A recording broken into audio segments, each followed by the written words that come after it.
Hi everybody, welcome to a new episode of Bass Habits. Today we're gonna talk about Jack Bruce of Cream.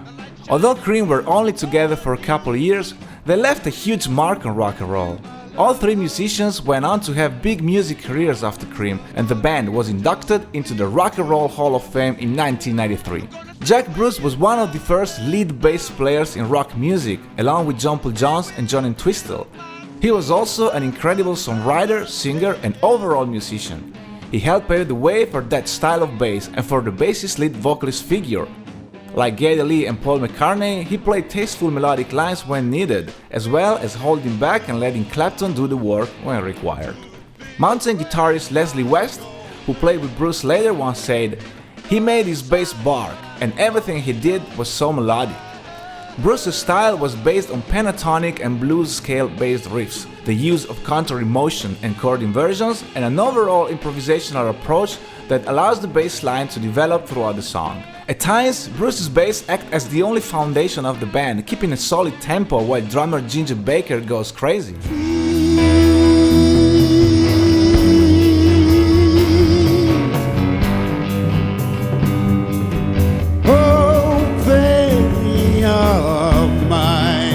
Bass holds the song down with an octave-based simple bass line, while Baker plays everywhere around the beat, kinda like Keith Moon and John Entwistle of The Who. So here's a few aspects of Jack Bruce's style.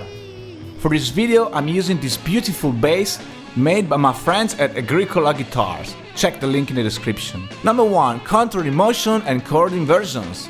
Counter motion is motion in opposite directions. When one of the lines moves up, the other line moves down.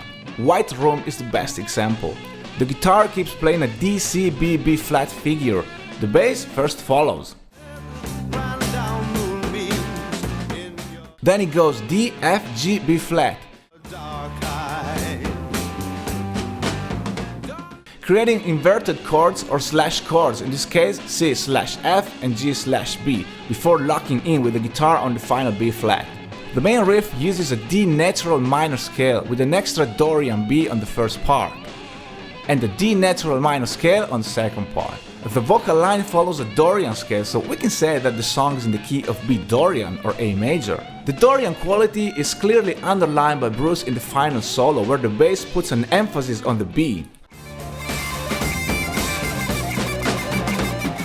However, in the bridge there's another key change, as Cream hit C major, G major, B flat major, and finally A major, with Bruce underlining the moment with a little major pentatonic run, creating a non-diatonic passage that adds a bit of spice to the song.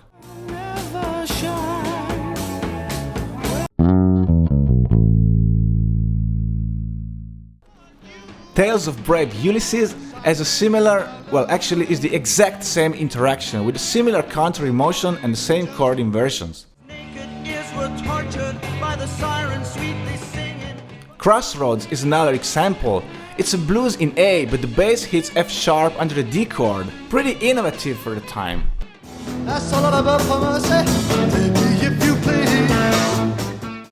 Number 2. The blues. Cream were strongly blues-based, and Bruce had a very personal vision of the style. Sunshine of Your Love is basically a walk down of the blues scale, with a strong emphasis on the blue note.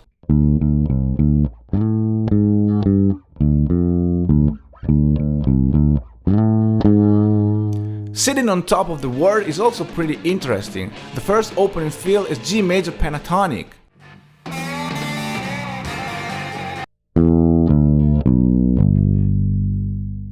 The second feel hits the augmented fourth for a strong blues injection.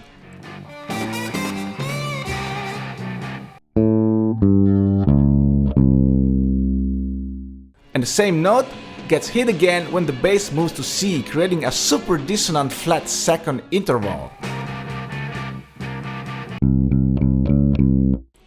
And then it's a minor G lick.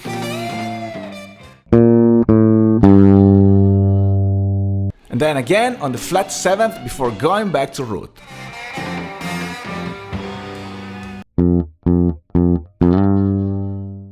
That's a lot of variety for a 10-second intro. Speaking of dissonance, check out Politician. The bass line actually revolves around 3 flat second intervals that make it super dissonant and very disturbing.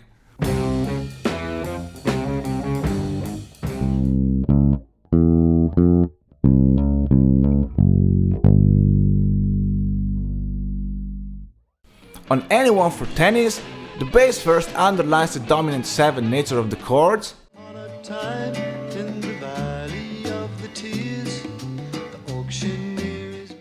then follows the vocals on the bridge with a very dark Phrygian scale before going back to the happy mood of the song.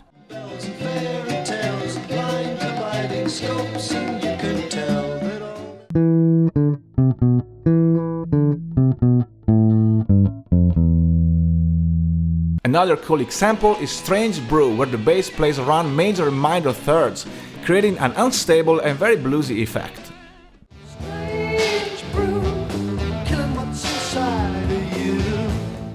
It feels like Bruce is toying with Clapton's guitar line and juggling with Ginger Baker's beats, still creating a language all in its own.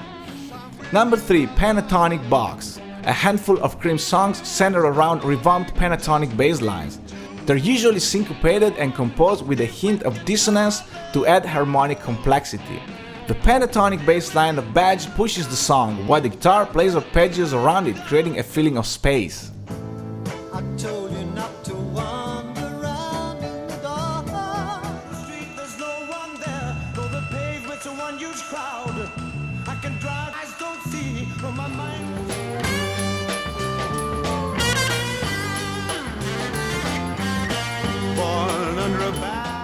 By the way, while listening to Cream on YouTube, I've noticed something very strange. Many songs have the exact same length, and every track on their best of have a length in seconds that ends with a 1. Cream lasted only a couple of years. The antagonism between Bruce and Baker created tensions in the band. Live music equipment during these years had improved too. New Marshall stacks produced more power, and Jack pushed the volume levels higher, creating tensions for Baker, who would have trouble competing with roaring stacks. Clapton once spoke of a concert during which he stopped playing, and neither Baker nor Bruce noticed. Despite their short run, the band left a huge mark. Jack Bruce had a perfect vision of the instrument's expanded role in Cream. He could improvise within and beyond the chord progressions, creating lines that linked the blues-inflected guitar of Eric Clapton with the jazz-inspired drumming of Ginger Baker. His bass lines are upfront, deliberate and enthusiastic. Just listen to the tracks he lays down under the solos of Crossroads or I'm So Glad, to let Clapton do the thing.